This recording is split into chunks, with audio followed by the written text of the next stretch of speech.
If you've been around the channel for a long time, you know it gets pretty chilly up here in Canada. But you also know that doesn't stop us and our Subaru Forester from going on some pretty epic winter adventures. And all this time, I've been starting my Subaru Forester here without a block heater, even in -30. And it's left me wondering, should I really be using a block heater when I start this car in the winter? So in today's video, that's exactly what we're going to be testing. And how exactly are we going to be answering this question? Well, we're going to be starting my Subaru here with and without a block heater. Thankfully, in these next couple days, the temperature is going to dip down to around -20 and be -14 in the day, leaving us with consistent temps throughout the test. Not only will we see if the block heater helps calm the piston slap in my Subaru Forester, but we'll also see if it reduces our warm-up times. Let's go ahead and do the first start. We'll first be starting it without the block heater. As I said, it's about -14 degrees, so we're going to see how long it takes to warm up. We will be timing it. I will also like to add that we're going to be starting it and running it without the heater to just make sure that we get the least amount of variables possible. So with that being said, let's go ahead and start the car.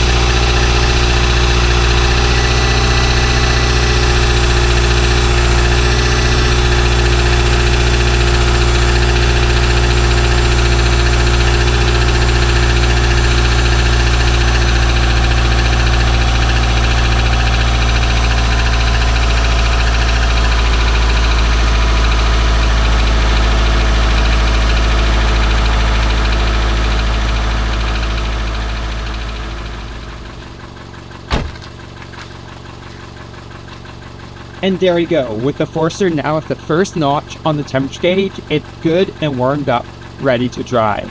It took just over 10 minutes and a really rough start to get here. So let's see what it does when we have the block heater.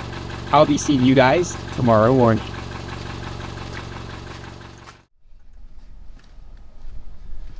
Well, it's been 24 hours and the car has been plugged in for the last 3 hours. We're at -13 right now, so 1 degree cooler, and it got back down to -20 last night. So we have about the same conditions, so we'll see how well the car starts with the block heater.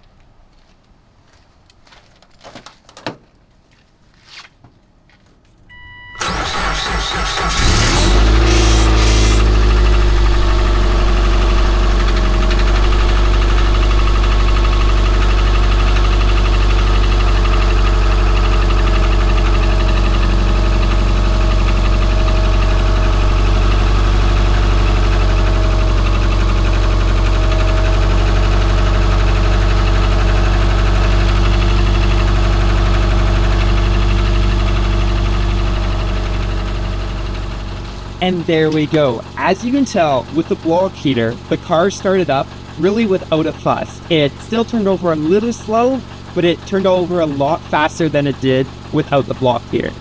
And the best thing is it didn't sound like it had a crazy amount of piston slap. When it's cold, the neighbors around here are always concerned about my car, but with the block heater, it quieted it down quite a bit, which was great. And then finally, it took 2 minutes off the warm-up time. As I said, I'd like to keep it at that first notch on the coolant, and when it gets there, I like to drive it. It took 2 minutes less to get to that. So running the block heater definitely does help. And there you go. You can see that the block heater actually helped quite a bit on my Subaru Forester.